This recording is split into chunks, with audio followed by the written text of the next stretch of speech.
grâce, m'accompagnons tous les jours de ma vie. Oui, le monde et la grâce m'accompagnons tous les jours de ma vie.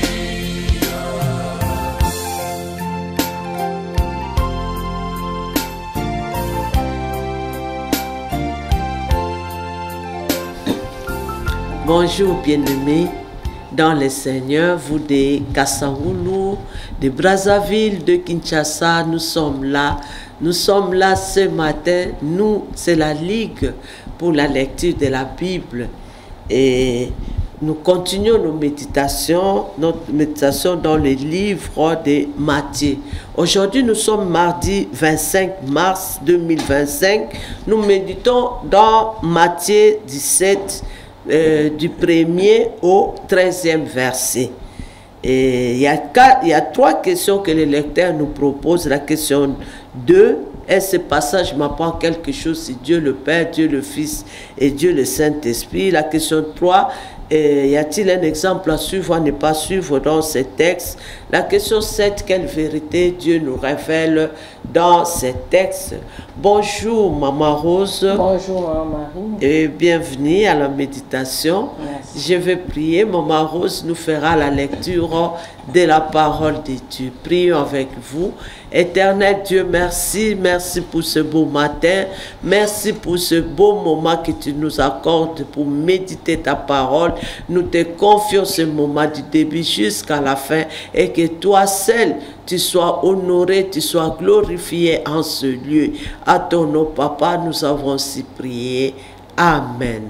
Et je laisse Maman Rose faire la lecture de la parole de Dieu, à savoir Matthieu chapitre 17, du 1er au 13e verset. À vous, Maman Rose. Merci. 6 jours plus tard, Jésus prit avec lui Pierre, Jacques et Jean son frère et les amena sur une haute montagne à l'écart. Il fut transfiguré devant eux. Son visage se mit à resplendir comme le soleil. Ses vêtements prirent la lumière, et voici que Moïse et Élie leur apparurent. Ils s'entretenaient avec Jésus. Pierre s'adressa à Jésus et lui dit, « Seigneur, il est bon que nous soyons ici. Si tu es d'accord, je vais dresser ici 3 tentes. Une pour toi, une pour Moïse et une autre pour Élie. » Pendant qu'il parlait ainsi, une nuée lumineuse les enveloppa et une voix en sortit qui disait, « Celui-ci est mon fils bien-aimé, celui qui fait toute ma joie, écoutez-le. » En entendant cette voix, les disciples furent remplis de terreur et tombèrent le visage contre terre. Mais Jésus s'approcha et posa la main sur eux en disant, « Relevez-vous et n'ayez pas peur. » Alors, ils levèrent les yeux et ne virent que Jésus seul. Pendant qu'ils descendaient de la montagne, Jésus leur donna cet ordre. « Ne racontez à personne ce que vous venez de voir avant que le Fils de l'homme ne soit ressuscité des morts. » Les disciples lui demandèrent alors, « Pourquoi donc ces spécialistes de la loi disent-ils qu'Élie doit venir en premier lieu ?» Il leur répondit, « Effectivement, Élie doit venir remettre toutes choses en ordre. Alors, je vous le déclare, Élie était déjà venu, mais ils ne l'ont pas cru. Ils ne l'ont pas reconnu. Au contraire, ils l'ont traité comme ils ont voulu. Et c'est le même traitement que va subir de leur part le Fils de l'homme. » Les disciples comprirent alors qu'il parlait de Jean-Baptiste. Amen. Amen. Merci maman pour la lecture de la parole. Et maman Rose vient de lire Matthieu chapitre 17 du 1er au 13e verset. Comme je l'avais déjà dit, il y a 3 questions que le lecteur nous propose. La question 2, est-ce ce passage m'apprend quelque chose sur Dieu le Père, Dieu le Fils et Dieu le Saint-Esprit? Oui, nous voyons déjà Dieu le Fils. Ici, on nous dit 6 jours après Jésus prit avec lui Pierre, Jacques et Jean, son frère et le conduisait à l'écart sur une haute montagne.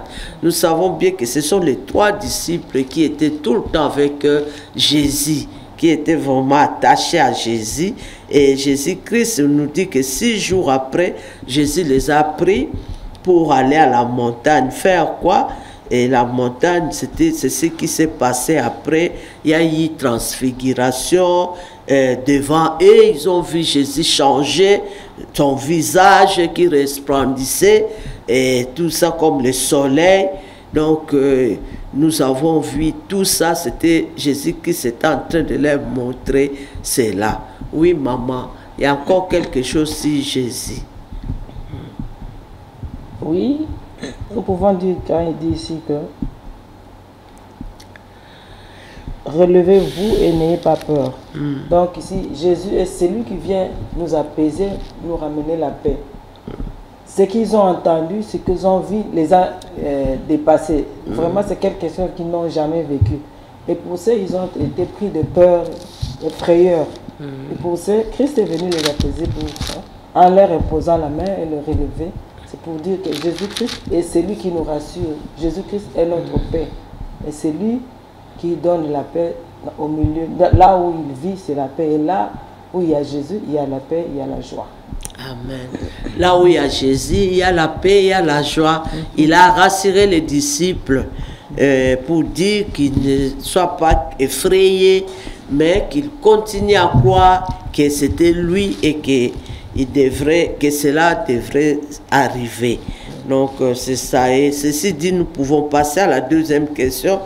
Et y a-t-il un exemple à suivre, à ne pas suivre? L'exemple à suivre, nous voyons ici, il fit transfigurer devant son visage, dont son visage resplendit. Mais je crois ici, l'exemple à suivre, c'est l'exemple de Jésus. Hein? Parce que Jésus-Christ, quand il s'est préparé, il était sur le chemin de mourir. Mais là, il était avec ses 3 disciples qu'il aimait, et il voulait quand même qu'ils voient ces miracles-là, qu'ils voient la gloire qui devrait arriver. Donc, c'est un exemple à suivre en tant que leader. En tant que leader, c'est un exemple à suivre parce qu'il voulait quand même qu'il soit, que ces miracles se fassent devant eux et qu'il continue quand même à croire que réellement que ces choses devraient aussi arriver. Donc ça c'est un exemple à suivre parce que ça s'est fait vraiment aux yeux des disciples. Il était transfiguré et on a vu son visage resplendit, ses vêtements deviennent blancs, tout ça comme la lumière. Donc ça c'était vraiment un miracle éblouissant, un miracle vraiment qui était vraiment, c'est pourquoi même qui a fait peur aux disciples. Oui.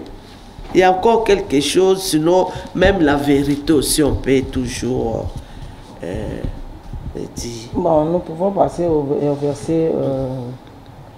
verset 9. Ouais. Quand Jésus dit ne racontez à personne ce que vous venez de voir avant que le Fils de l'homme ne soit ressuscité des morts. Pour dire que Jésus, c'était un bon ami. Quand il les a mis à part, c'est pour leur révéler les choses qui viendront plus tard. Nous voyons ici, nous sommes passés de l'étape des disciples pour devenir des amis. Et il y a une intimité entre Jésus et ces 3 disciples-là. Maintenant, il leur révèle des secrets, des choses qui étaient cachées. C'est pourquoi il leur dit, ne racontez à personne.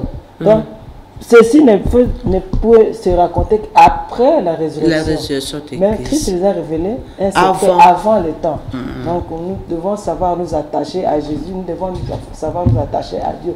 Cette communion, cet amour et cette communion peut nous faire révéler, quand Dieu dit, je vous ferai voir des choses cachées, les choses que les oreilles n'ont pas entendues, comme il a dit avant.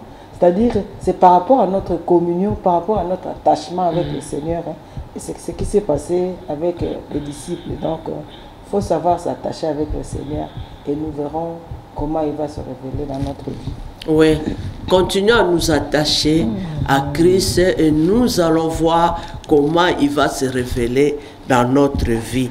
Et ici, quand les disciples parlaient, voici Moïse, Élie leur apparut, s'entretenant avec lui. Pierre, prenant la parole, dit à Jésus, Seigneur, il est bon que nous soyons ici, si tu le veux. Je dresserai ici 3 tentes, une pour toi, une pour Moïse et une pour Élie. On dit, comme il parlait, encore une nuée lumineuse le couvrit et voici une voix fit entendre de la nuée ces paroles, celui-ci est mon fils bien-aimé en qui j'ai mis toute mon affection, écoutez-les. Et c'est cette voix-là qui a effrayé les disciples. Et c'est ça parce qu'ils ont entendu la voix pour confirmer que celui-là, c'est mon fils bien-aimé et qu'il faut continuer à l'écouter. Il faut continuer à l'écouter. Mais les disciples maintenant, mais Jésus s'approcha, les toucha et dit, levez-vous, n'ayez pas peur. Ils levèrent les yeux et ne virent que Jésus seul. Donc, bien-aimés, nous devons toujours continuer à croire. Nous devons toujours, quelles que soient les circonstances, nous devons toujours continuer à croire que Jésus-Christ, il est le Fils de Dieu. Et nous devons toujours continuer à l'écouter. Nous devons continuer à faire ce que Christ veut que nous puissions faire. Donc, c'est ça. Donc, ici, nous avons vu la transfiguration et nous avons vu aussi comment une voix s'est fait entendre. Et nous voyons aussi la fin, il y a eu la vision aussi. Donc, bien aimé, continuons à croire. Je ne sais pas, maman, si vous avez quelque chose à ajouter, sinon vous allez clôturer par la prière. Oui, quelque chose, nous pouvons dire une vérité que la révélation de Dieu arrivera à son comble. Et c'est le dernier jour où il viendra nous chercher. Nous verrons sa gloire, comme on dit ici. Quand les disciples ont eu peur, moi je peux comprendre que avec le corps corruptible, on n'est pas encore à mesure de supporter cette gloire, cette splendeur. Mais le moment venu où le Seigneur viendra nous prendre avec le corps incorruptible, où nous vivrons sa gloire et nous verrons cette splendeur, nous pouvons le supporter dans sa présence pour le louer, pour l'adorer. Le 7e jour arrivera. Ici, nous sommes au 6e jour. C'est-à-dire le 6e jour, le 7e jour est proche. Nous devons nous préparer pour que ces jours-là, nous soyons enlevés pour la gloire du Seigneur, que nous puissions voir cette splendeur et l'adorer. Oui, maman. Amen. Donc, c'est ça, vous allez clôturer par la prière. Oui, Seigneur notre Dieu, tu es bon quand tu nous révèles des choses cachées, Seigneur. C'est un signe d'amour. Et tu veux nous rassurer, Père éternel, que tu es avec nous jusqu'à la fin du monde, comme tu l'as dit en ton Fils Jésus. Merci pour ta présence, merci pour ta paix, merci pour ta joie, ô Yahweh. Nous avons ainsi prié au nom de Jésus-Christ. Amen. Amen, bien-aimés. Continuons à croire que Christ est la vérité, il est le chemin, la vérité et la vie. Et ici, on nous dit de continuer à méditer Matthieu 17, 8, qui dit, il levèrent les yeux et ne vit que Jésus seul. Donc, nous devons voir que Jésus seul, il est le seul médiateur, il est le seul qui a donné sa vie à la croix pour nous. Que Dieu nous bénisse. On se retrouve demain matin à 6 h. Au revoir. Au revoir. Oui, le bonheur et la grâce m'accompagneront tous les jours de ma vie. Oui, le bonheur et la grâce m'accompagneront.